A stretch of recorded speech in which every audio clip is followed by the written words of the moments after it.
तो गाइस आज की जो हमारी स्टोरी है वो हमारे साथ अंबिका ने शेयर की है। अब स्टोरी स्टार्ट करने से पहले मैं आपको थोड़ा अंबिका का बैकग्राउंड बता देता हूँ। पहली चीज़ ये कि ये स्टोरी 2008 की है। दूसरी चीज़ ये कि जब ये इंसिडेंट अंबिका के साथ हुआ तो वो 18 साल की थी और वो उत्तराखंड में एक प्राइवेट कॉलेज से इंजीनियरिंग की अपनी पढ़ाई कर रही थी। और रही बात अंबिका की फैमिली की, तो अंबिका ने बताया कि उसकी एक काफ़ी बड़ी जॉइंट फैमिली थी जो कि सब लोग एक साथ रहते थे। और इसी के साथ साथ उनके पेरेंट्स का पॉलिटिक्स में भी काफ़ी इन्फ्लुएंस है आज की डेट में भी उत्तराखंड में। तो इसलिए अंबिका ने अपना असली नाम बताने से मना किया है। तो चलिए अब स्टोरी को शुरू करते हैं। तो अंबिका ने हमारे साथ शेयर किया है कि साल 2008 की बात थी जब उसका 18th बर्थडे आने वाला था। तो अब क्योंकि उनकी जॉइंट फैमिली थी तो वो सारे फंक्शंस एक साथ करते थे, तो इसलिए उन्होंने अंबिका का बर्थडे भी इस बार प्लान किया था एक ग्रैंड पार्टी के साथ। तो इस तरह से काफ़ी लोगों को इन्विटेशंस गए, उनकी फैमिली के रिलेटिव्स को, साथ साथ अंबिका के दोस्तों को। अब अंबिका का कहना है कि उसके कॉलेज की 13 फ्रेंड्स थी जिन्हें की इन्विटेशन गए थे पार्टी के उसकी। उसमें से 12 फ्रेंड्स तो आई थी, पर एक जो उसकी बेस्ट फ्रेंड थी पीहू, वो उस दिन उसकी बर्थडे पार्टी में नहीं आ पाई थी। खैर पार्टी स्टार्ट होती है, सब गाना बजाना, म्यूजिक, केक, मौज मस्ती सब स्टार्ट रहता है। अब अंबिका ने बताया कि 13 में से 12 फ्रेंड्स उसके बर्थडे वेन्यू पे पहुंच गई थी, जो कि उसका घर ही था जहाँ पे वो पार्टी ऑर्गेनाइज होने वाली थी। पर उसकी एक फ्रेंड पीहू उस दिन नहीं पहुंच पाई। तो इसलिए अंबिका ने पीहू को काफी फोन किए कि आखिर क्या बात है, किस वजह से वो उसकी बर्थडे पार्टी में नहीं आ पाई। अंबिका थोड़ी एंग्शियस इसलिए भी थी क्योंकि वो उसकी बेस्ट फ्रेंड थी, उसे तो सबसे पहले वहां उस बर्थडे पार्टी में प्रेजेंट होना चाहिए था। खैर अंबिका ने कॉल किए पर पीहू की तरफ से फोन नॉट रीचेबल आ रहा था। उसने 2 बार कॉल किए, 3 बार कॉल किए, पर तीनों बार फोन नॉट रीचेबल आ रहा था। अब क्योंकि गेस्ट आते जा रहे थे तो अंबिका को उन गेस्ट को भी अटेंड करना था, तो इसलिए अंबिका ने फिर फोन को रखा और सोचा कि उसका कोई पर्सनल रीजन हो जिस वजह से वो उस बर्थडे पार्टी में ना आ पाई हो, और वो अपने गेस्ट को अटेंड करने में लग गई। फिर इस तरह से डांस हुआ, फिर थोड़ा म्यूजिक बजा, केक कटा और सबने गिफ्ट एक्सचेंज किए अंबिका के साथ। अब अंबिका का कहना है कि जब केक कटा उसके बाद उसके डोर पे एक बेल बजी थी, और जब अंबिका ने जाके देखा तो डोर के पास नीचे ही एक छोटा सा गिफ्ट रखा हुआ था जिसमें एक नोट लिखा हुआ था, फ्रॉम योर बेस्ट फ्रेंड। अब ये देख के अंबिका बहुत खुश हो गई थी कि हो सकता है पीहू किसी इमरजेंसी में फंस गई हो और उसने अपना गिफ्ट जरूर भेजा। और ये सोच के अंबिका बहुत खुश हुई। अंबिका ने उस गिफ्ट को लिया और जो बाकी सारे गिफ्ट्स थे उस टेबल पे सजा के रख दिए। पार्टी खत्म हुई, उसके बाद अंबिका के जो कजन्स और जॉइंट फैमिली के मेंबर्स थे वो सब बैठे, उन्होंने कुछ बातें की और अंबिका ने अपने सारे गिफ्ट्स खोल के उन्हें दिखाए। अंबिका ने सारे गिफ्ट्स खोले, उसे काफ़ी बढ़िया गिफ्ट्स मिले थे, पर जो एक गिफ्ट जो उसे डोर के बाहर मिला था वो थोड़ा अजीब सा था। अंबिका ने गिफ्ट खोला, उसमें नोट लिखा हुआ था फ्रॉम योर बेस्ट फ्रेंड, जैसे मैंने आपको बताया, और उसके अंदर एक छोटी सी डॉल रखी हुई थी लकड़ी की।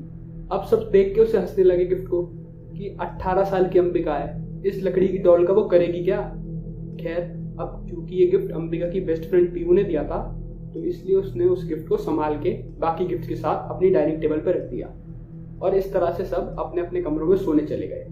तो अब ये बात रात के अराउंड 1 बजे की है जब अंबिका की नींद सोते सोते अचानक खुल गई। उसे बहुत प्यास लग रही थी, तो उसके साइड में जो जग रखा हुआ था उस जग में उसने पानी देखा तो पानी भी नहीं था। उसने जग उठाया और अपने कमरे से नीचे किचन की तरफ बढ़ने लगी अपना जग भरने के लिए और पानी पीने के लिए। वो किचन में गई, उसने अपना जग भरा और पानी पिया, पर यहाँ पे उसके साथ एक अजीब सी चीज़ हुई।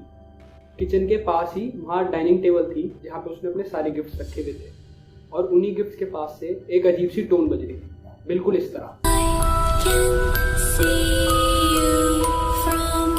अब यहाँ पे अंबिका के साथ एक अजीब चीज़ और हुई। जब वो अपनी आंख मल के उन गिफ्ट्स के पास पहुंची डाइनिंग टेबल के पास, तो जो उसे एक वो गुड़िया मिली थी ना, डॉल गिफ्ट में, जिस पे लिखा हुआ था फ्रॉम योर बेस्ट फ्रेंड, वो उसे जमीन के पास पड़ी हुई मिली, और बाकी सारे gifts as it is dining table पे सही रखे हुए थे। और वो जो टोन थी ये वाली, ये उस गुड़िया के पास ही आ रही थी। खैर अंबिका को लगा कि हो सकता है इस गुड़िया में फीचर हो कोई गाने बजने का, और इस वजह से उसमें से वो टोन बज रही थी, और हो सकता है वो कुछ नीचे गिर गई हो। अब क्योंकि वो इंजीनियरिंग की स्टूडेंट तो थी ही, तो उसे ये सब चीज़ों का आइडिया था, तो हो सकता है इस लकड़ी की डॉल में अंदर कुछ टेक्निकल फिट हो। अंबिका ने उस चीज़ को इग्नोर किया, डॉल को उठाया और डाइनिंग टेबल में बाकी सारे गिफ्ट के साथ ले जाके रख दिया, और वो खुद भी अपना जग लेके ऊपर अपने बेडरूम में सोने चली गई। अब रात के 3 बजते हैं और अंबिका के साथ एक बहुत अजीब हादसा होता है। रात के 3 बजे उसकी एक टोन पे आवाज़ खुलती है और वो टोन उसके बेड के नीचे से आ रही थी और वो जो टोन थी वो ये थी।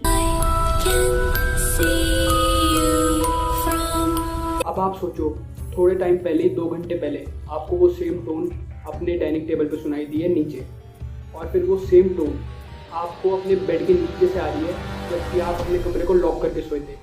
कोई आपकी परमिशन के बिना अंदर नहीं आ सकता जब तक आप उसकी चटकनी न खोलो। अंबिका उस टोन को सुन के बहुत ज़्यादा डर चुकी थी।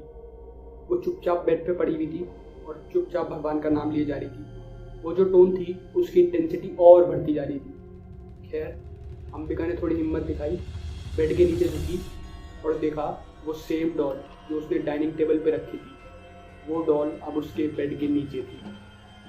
अब आप सोचो, अगर आपके साथ भी कोई ऐसा हादसा हो, थोड़े टाइम पहले आपने कोई चीज़ उठाई हो, डाइनिंग टेबल पे रखी हो नीचे ग्राउंड फ्लोर में, फिर आप ऊपर आके अपने कमरे को लॉक करके सो गए और फिर 2 घंटे बाद आपको वो चीज़ अपने बेड के नीचे दिखाई देती है, तो आपका क्या हाल होगा? ऐसे ही सेम हाल इस समय अंबिका का हो रखा था। खैर, अंबिका ने बिना शोर मचाए थोड़ी हिम्मत दिखाई और वो डॉल उठा के उसके बेड के सामने एक कबर्ड रखा हुआ था। अंबिका ने तुरंत डॉल उठाई, भाग के और अपने कबर्ड में फेंकी और कबर्ड को लॉक कर दिया और फिर चुपचाप आके वो अपने बेड पे लेट गई, ब्लैंकेट ओढ़ा और हनुमान चालीसा पढ़ने लगी। और हनुमान चालीसा पढ़ते पढ़ते उसे कब नींद आ गई उसे कुछ नहीं। अगली बार जब वो उठी तो सुबह के 7 बज रहे थे। अब अंबिका ने इन सब बातों को इग्नोर किया और उसने डिसाइड किया कि वो ये सारी चीज़ अपने घर पे नहीं बताएगी। वो फटाफट उठी, नहाई धोई, फ्रेश हुई और नाश्ते के लिए ब्रेकफास्ट टेबल पे बैठ गई। अब अराउंड 7:30 बजे की बात है सुबह, जब उसकी बेस्ट फ्रेंड पीहू उसे पिक करने आती है कॉलेज के लिए। तो जब पीहू अंदर आई तो वो बैठी टेबल पे और अंबिका उससे बोली कि क्या गिफ्ट दे के गई थी तू, हैं? उसमें पता नहीं गाने बज रहे थे और मुझे तो ये समझ में नहीं आया कि वो डॉल नीचे कैसे आ गई मेरे बेड के। पीहू बोली अजीब से एक्सप्रेशन में, गिफ्ट? गाने? क्या बोल रही है? अंबिका बोली, अरे तूने तो वो गिफ्ट भिजवाया था जिसपे लिखा हुआ था from your best friend. Pihu बोली, गिफ्ट? मैंने कब गिफ्ट भिजवा दिया? उल्टा तो कल शाम तेरा फोन आया था मेरे पे कहने के लिए कि आज कोई बर्थडे पार्टी नहीं है, संडे को बर्थडे पार्टी करेंगे, अभी कॉलेज चल रहे, एग्जाम आने वाले, इस तरह से। अंबिका बोली, मैं फोन क्यों करूंगी? हैं, कल तो यार बर्थडे पार्टी हुई है, सब लोग आए हैं, बस तू ही नहीं आई और मैं तुझे फोन कर रही थी, बल्कि तेरा फोन नॉट रीचेबल आ रहा था। पीहू ने कहा, मैं मान ही नहीं सकती। अब इस तरह से कंफ्यूजन क्रिएट हुआ। अब पीहू ने इस कंफ्यूजन को दूर करने के लिए एक रिकॉर्डिंग सुनाई और उस रिकॉर्डिंग को सुन के अंबिका के होश उड़ गए। पीहू ने जो रिकॉर्डिंग सुनाई थी उसमें अंबिका की आवाज़ थी, जिसमें अंबिका साफ साफ कह रही थी कि उस दिन कोई बर्थडे पार्टी नहीं है, हम जो बर्थडे पार्टी है वो बाद में करेंगे क्योंकि अभी हमारे एग्जाम आने वाले हैं। अब ये रिकॉर्डिंग सुन के अंबिका का दिमाग घूम चुका था पूरी तरह। वो तुरंत अपनी डाइनिंग टेबल से उठी और तुरंत भागी अपने कबर्ड में, जिससे कि वो डॉल देख सके और उस डॉल को फेंक सके, क्योंकि उसे नहीं पता था कि अब ये डॉल किसने भेजी है और इस डॉल की हरकतें ऐसी क्यों हैं। वो भागी, सीढ़ियों पे चढ़ी, उसने तुरंत कबर्ड खोला जाके लॉक हटा के, तो वो और चौंक गई। वो जो डॉल थी अब वो उस कबर्ड में थी नहीं। अंबिका और पीहू दोनों एक दूसरे की शक्ल देख रहे थे।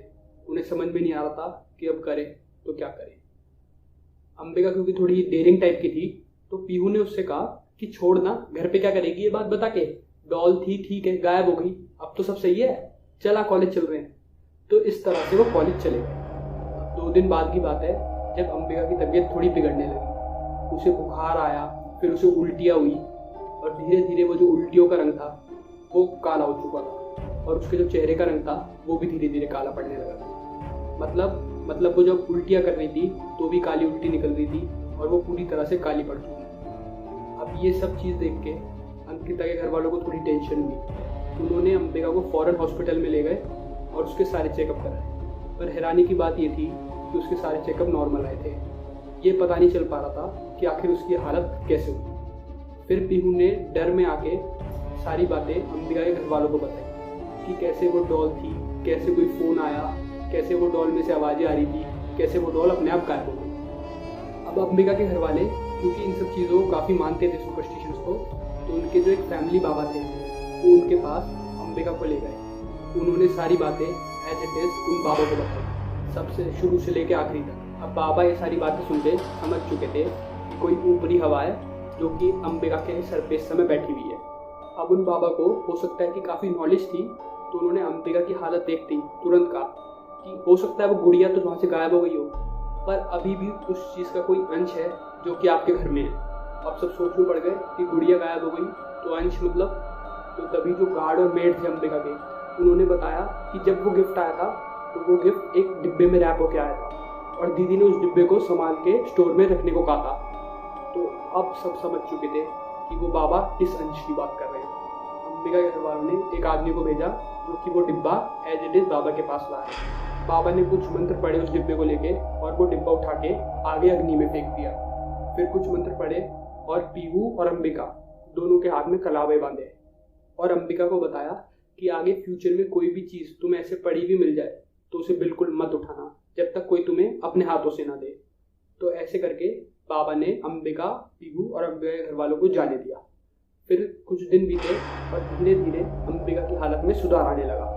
अंबिका वापस धीरे धीरे नॉर्मल हो रही थी और अराउंड एक हफ्ते के बाद वो पूरी तरह से ठीक और स्वस्थ हो चुकी थी। तो ये एक इंसिडेंट था जो हमारे साथ अंबिका ने शेयर किया जब उसने अपनी बर्थडे पार्टी की। और अगर आपके साथ भी एकदम सेम इंसिडेंट हुआ होता किसी डॉल को लेकर, तो आप क्या करते कमेंट्स में ज़रूर बताना।